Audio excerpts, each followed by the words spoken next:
تقول كان أبوي مثل ما تقولون يعني شيخ ربعه وجيه فيهم، وحالته المادية ميسورة، وعنده بيوت ملك. تقول كان يعني حنا بخير نعتبر. يقول طلع أبوي مرة للسوق بيروح يشيك على أشغاله وها يستلم مجارات وكذا، ألا يجيه ذاك الخير أجودي لكن محتاج. قال يا عم فلان أنعم الله عليك وأنا على قد حالي، وأنت عندك أسرة منعمة وأنا عندي أسرة عليها ستر الله. إن كان منك شيء يحفظ ماء وجهي فجزاك الله خير، حفظ ماء الوجه، مو لا تعطيني اليوم واكلها واحتاج. ناظر فيه قال خير إن شاء الله وياخذ. ولان ذاك الدكان عنده راعيه طالع منتهي جاره مثل ما تقولون. قال هذا إن شاء الله يفتح الله لك يا ولدي فيه باب رزق. عيالك وين؟ قال عيالي خلها على الله، عنده قاربني يوم عند هذا ويومين عند هذا، والله ما لي بيت.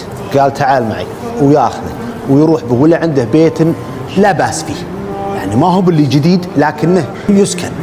قال هالبيت هذا يصلح لك ولعيالك؟ قال إيه.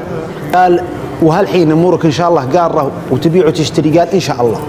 ويعطيه قاسمة الله، قال حط فيها بضاعة وترزق الله فيه. يجمع عياله، ترى الدكان هذا وهبته هبه لهالرجال، ترى ما يعرفه يا جماعة، والبيت الفلاني ما عاد هب لكم، انا وهبته من حر مالي لهالرجل هذا، وهذه ورقه مني الدكان الفلاني والبيت الفلاني كذا كذا، خذ توكل على الله. الكلام ده ترى مو بقريب يا جماعة الخير، مو بطيء. راحت السنين تغيرت الدنيا، توفى الشايب هذا وكبره وعياله كانوا رجال في ذاك الوقت وجالهم عيال وهم شيبوا. رجال هذا الفقير افتح الله عليه، وتلك الايام نداولها بين الناس، افتح الله عليه من يعني برزق الله سبحانه وتعالى، ثم هالمحل وزانت اموره وخذ بدل المحل محلين ثلاثه وتطور وصار ايش؟